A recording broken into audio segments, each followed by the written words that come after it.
Pada video ini, kita akan membahas mengenai tekanan di atmosfer. Tekanan didefinisikan sebagai gaya yang diberikan pada suatu permukaan.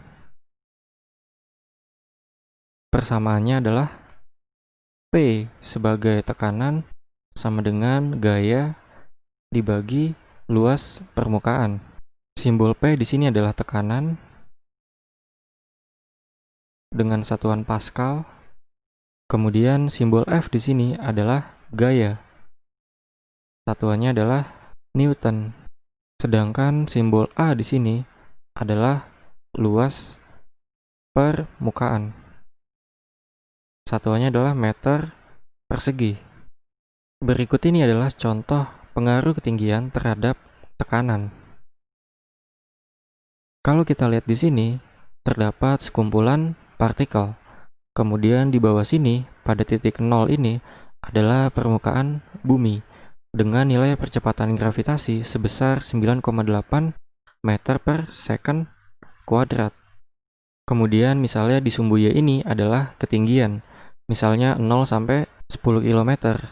Di sini dapat kita amati bahwa semakin dia jauh dari permukaan bumi atau semakin besar ketinggian partikel ini terhadap permukaan bumi, maka jarak antar partikelnya semakin menjauh, sehingga menyebabkan partikel yang paling bawah ini semakin dekat. Mengapa hal ini bisa terjadi? Hal ini disebabkan karena pengaruh tarikan gravitasi bumi dengan persamaan G kali M1 kali M2 dibagi jarak kuadrat. Persamaan ini menunjukkan bahwa nilai gaya F berbanding terbalik dengan jaraknya. Sehingga gaya gravitasi pada partikel yang sangat jauh dari permukaan bumi akan semakin kecil.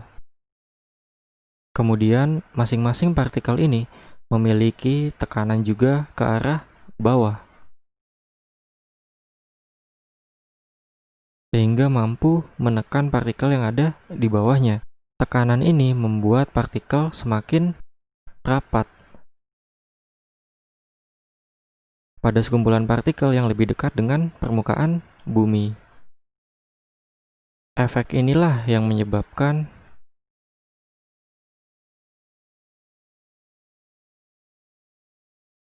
kita kesulitan bernafas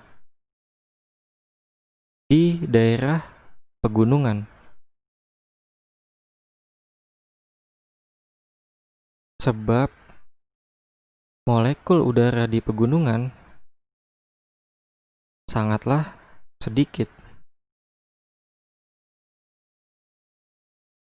Hal ini dapat kita lihat pada penjelasan grafik ini. Oke.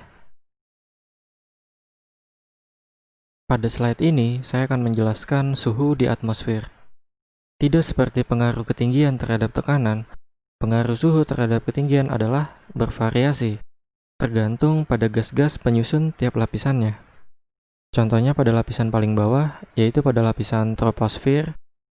Dapat kita amati di sini bahwa semakin besar ketinggiannya, maka suhunya semakin kecil.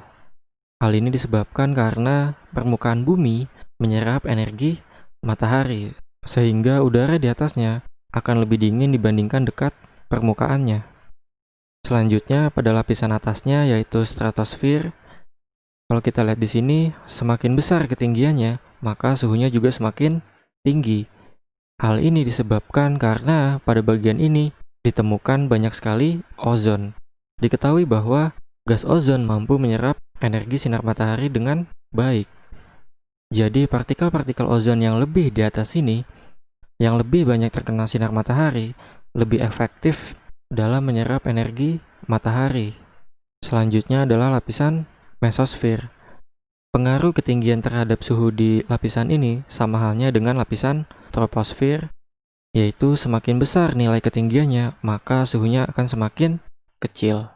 Hal ini disebabkan oleh komposisi gasnya yang sulit menyerap energi matahari, sehingga partikel-partikel yang di atas sini itu tidak mampu menyerap dengan efektif energi matahari, tetapi malah partikel-partikel yang di bawah sini yang memiliki sedikit ozon dari lapisan sebelumnya yang menyerap energi matahari dengan baik, sehingga menghasilkan suhu yang lebih panas di bawah lapisan mesosfer.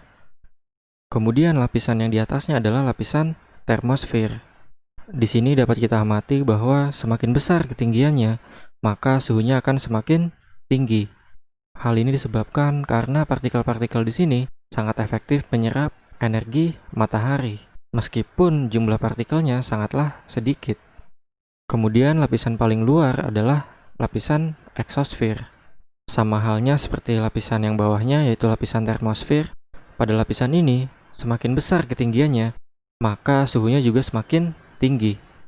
Suhu pada lapisan eksosfer ini lebih panas dibandingkan suhu pada lapisan termosfer. Jadi dari hasil pengamatan ini dapat kita simpulkan bahwa pengaruh ketinggian terhadap suhu adalah bervariasi, tergantung jenis partikel pada tiap lapisannya. Oke,